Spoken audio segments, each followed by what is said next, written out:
Welcome, welcome, welcome. I'm Sharon Eden, the Wild Elder, and this is episode 7 of Getting a Bigger Gob On, the last in the current season. So where are we going today? First, a quick look back at all the episodes, and then I'll discuss how women suffer from comparisonitis. Yes, I made it up myself, and perfectionism and what to do about them, followed by what's next for getting a bigger gob on. Thank you to everyone who has commented on how much they've enjoyed this podcast. I'm delighted you got so much from it. If you're listening for the first time, do go back and listen to all the episodes and use the link in the show notes to download your own podcast reflective journal where you can record tips, make notes, and work with 3 reflective questions for each episode. If you're not listening for the first time, do go back and re-listen often. Just like rereading a good book, you'll see, hear, feel different things the second time around, or even the third. Ooh, and do listen to the end of this episode for an action I'd love you to take to celebrate getting a bigger Gob On's finale this season. All my guests are full-hearted, wild souls who generously said yes to sharing their personal stories and encouraging tips so you can be seen, heard, and absolutely unforgettable for your own sake, the sake of others, and for the sake of our currently crazy world. So, I recorded the first episode, How Bravado Doesn't Hack It and What Does. Then there was the effervescent Grace Fogarty and How to Speak with Confidence, Presence and Power. The calm, elegant Chelsea Green and How to Crack Social Media Your Way to Get Seen. The bubbly and deep Jill Mackay on Why Your Voice Matters and How to Get Heard. The warm and empathic Penny Power, OBE, about how we lead with resilience and joy when we belong. The gentle and powerful Lula Bentz on healing the fears of truly being seen, heard, and unforgettable. And so we move on to this, my episode, the 7th and last in this season of Getting a Bigger Gob On, about comparisonitis and perfectionism. So, if you have any doubts about yourself, and let's face it, we all have doubts about ourselves, social media is the place to magnify your doubts 1000%. You'll always find someone young, gorgeous, perfectly made up, glossy head, flashing white teeth, and mega successful. 10-figure income? Easy peasy. And they're out to entice you as they have the exact solution to help you get rich and famous. And then what happens? You compare yourself with this mega successful woman, feel like an abject failure in the comparison, crumple into your doubting self, and head for the biscuits, chocolate, and/or booze at a fast rate of knots.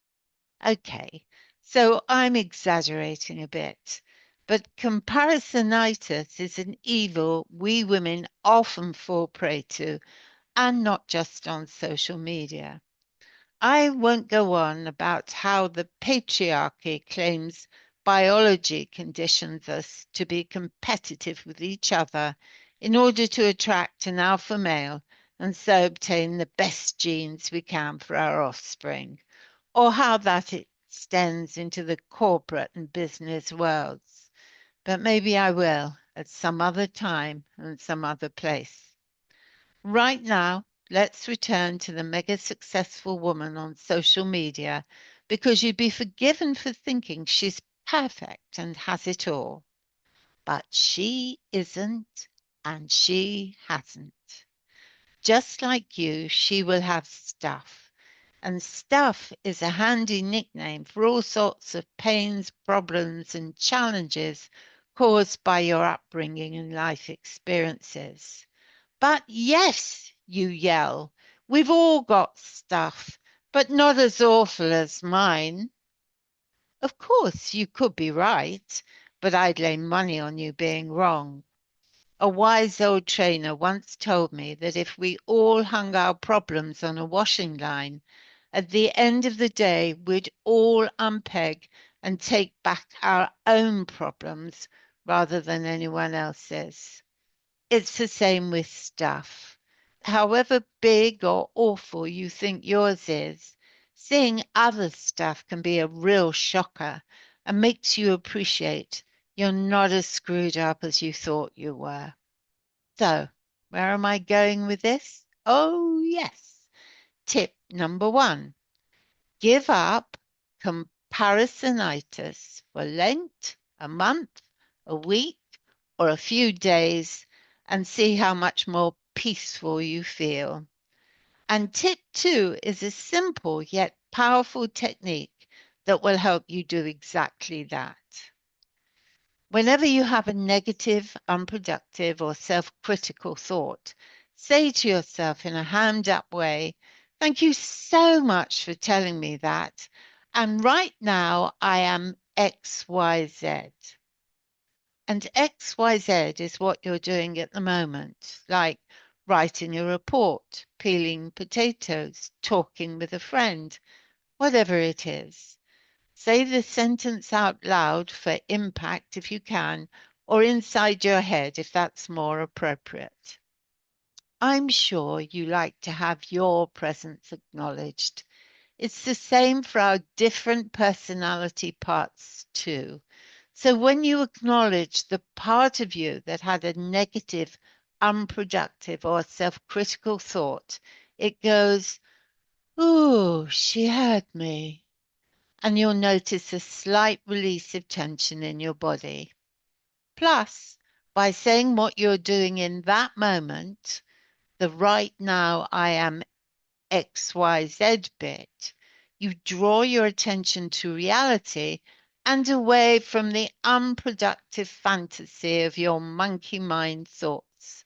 And wallop bang, you've just achieved mindfulness.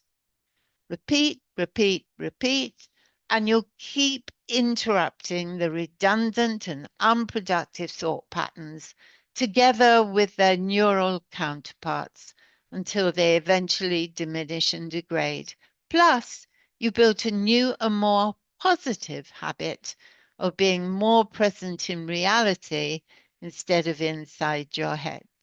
As the French say, et voilà. Now, comparisonitis is a component of perfectionism. Perfectionism? Gosh, isn't it wonderful that I messed up on the word? Perfectionism, which always, but always has you lacking and coming second best, if not 10th best. Ironic, isn't it? You strive to be perfect, but you can never attain it. Why? Because, quite simply, you and I aren't designed to be perfect. Instead, we're designed to be a curious learning machine to grow ourselves and the world we live in as a byproduct. And one of the best ways to learn is to get it wrong, to learn from our mistakes. And of course, also from getting it right when we do. And by right, I don't mean either doing good enough or excelling, which we usually do when something excites us and fuels our passion.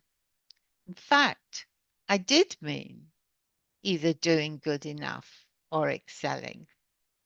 Isn't it wonderful that I'm screwing up when I'm talking about perfectionism? I love it. Anyhow, in my younger years, I suffered horrendously from the fear of not getting it right, of not being perfect, whatever the it was. So much so that I would become paralyzed by anxiety in written exams.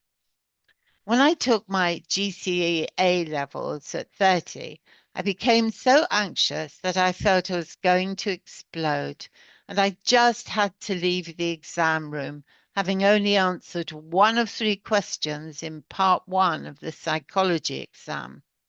But before I did, I wrote a note on my paper that I knew I'd frozen from fear and screwed up, and I vowed not to go back and sit the second part of the exam. But a friend eventually persuaded me to do that. As I was convinced I was going to fail anyway, I easily answered the three questions because the pressure to be perfect had gone. I'd already screwed up, so what the hell? But had I? I was dumbfounded when I got a B for psychology, a very good pass given I'd only completed two-thirds of the exam. So my third tip is you never can tell. Just do the freaking thing, however badly you think you're doing it. Who knows what the outcome will be? But generally, the more you do it, the better you'll get at it. So remember, you never can tell. However, perfectionism still haunted me at 51 when I was writing the dissertation for my master's degree. I was totally paralyzed when trying to write the all-important discussion section of my research. I'd start and abandon it, restart and stop, restart and stop, all the while feeling sick to my stomach. Then it came to me. My fear was that I would write rubbish. So why didn't I purposely write rubbish to begin with and get it over and done with? So that's what I did. I typed a couple of pages non-stop, dumping thoughts onto the paper as they came into my head. There were a couple of gems amongst the garbage, which I extracted to polish up. And after another page of rubbish, I suddenly began writing coherently and on point. It was a massive learning that I could free myself up from the fear by writing the rubbish I'd so feared I'd write in the first place. Paradoxical, eh? And that's my bonus tip. Let yourself be rubbish at first in whatever you're doing, so that you do your worst, the very thing you fear. And having got that out of the way, it frees you up to do good enough or even excel. But as an American aunt of my ex-husband once told me about exams, she said, don't worry about the grade, just pass the damn thing. And if you go for a pass, well, as I said before, you never can tell. Like me with my B, missing a whole third of the exam. Anyhow, just going for a pass translates into everyday life as don't cripple yourself by aiming to be perfect. Just aiming to pass, like my writing rubbish first, frees you up to do your very best. And who knows where that will take you? Because who and what you are is perfect imperfection. And being imperfectly you in all your magnificence is the greatest gift you could ever bring to the world. Here's my three tips again. Give up comparisonitis. And two, the thank you for telling me that technique to help you do exactly that. Three, you never can tell where not being perfect will take you. And four, my bonus tip, let yourself initially be rubbish in whatever you fear you won't be perfect at, so that you free yourself up from that very same fear. It's all a bit crazy, isn't it? I know, but this stuff works big time. When it comes to the future of getting a bigger gob on, The truth is, I don't know what it is. I have a sense of doing something bigger with this podcast, but the universe of my wild soul hasn't yet let me in on quite what that is. So again, thank you for all your lovely feedback, and feel free to send me your thoughts with my thanks. My email address is in the show notes. And this is what I was talking about at the beginning, the celebration. Here's how you can help girls and young women from disadvantaged backgrounds be mentored to develop confidence and learn how to be seen, heard, and unforgettable. Helping them is the best celebration getting a bigger gob on could ever have. And here's how you can do it.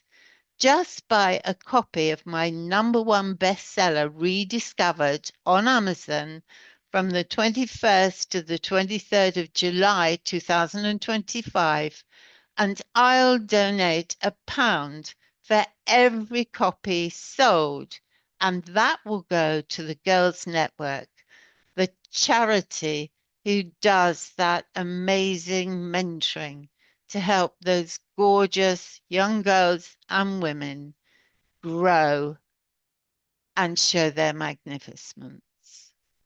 My book and the charity's link are both in the show notes.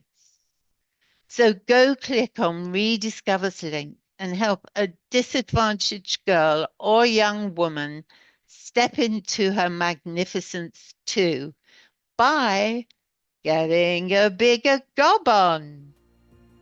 Go well and gently. Until the next time.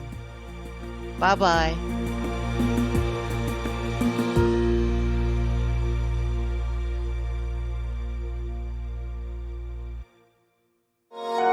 This has been a Monkey Pants Productions podcast.